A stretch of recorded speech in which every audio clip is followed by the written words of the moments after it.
Une porte. Une porte m'a marqué. Celle que je vois dans mon sommeil entourée des vapeurs étranges des rêves aux souvenirs presque effacés. Que j'aperçois quand mon esprit s'envole, une idée qui traîne.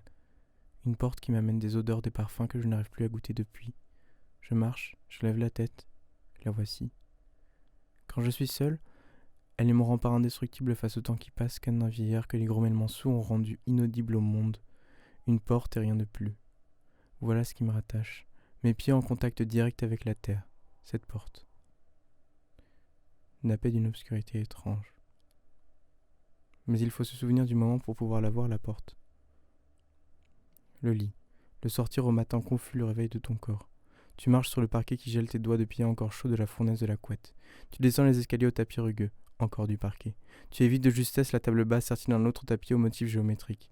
Lorsque tu passes, tu ne peux t'empêcher de penser à la douleur maintes et maintes fois provoquée par tes os qui cognent le bois dur de ces montants quand tu oubliais sa présence.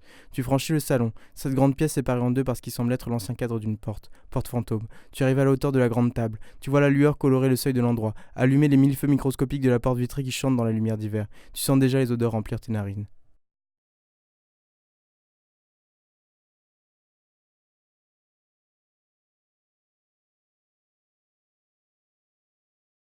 Une porte, rien de plus. Dans ces instants, as-tu seulement une fois remarqué cette lumière, cette image pour pouvoir l'enfouir aussi profondément? Ou n'est-ce qu'une erreur de plus, un dysfonctionnement symptomatique scientifique de ta mémoire qui se raccroche aux minces choses? Tu ne sais, tu la vois. Elle est là devant moi. Je la vois, comme je te vois. Serait jaune rangé remplir la pièce cachée derrière la porte. Cette voix qui m'appelle déjà, le ton réconfortant qui l'emplit.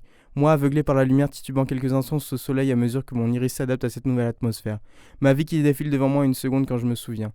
De la lumière jaune qui emplit la pièce et mon cœur de cette joie. De la chaleur avant que je ne la touche. De la distance, je ne sais plus.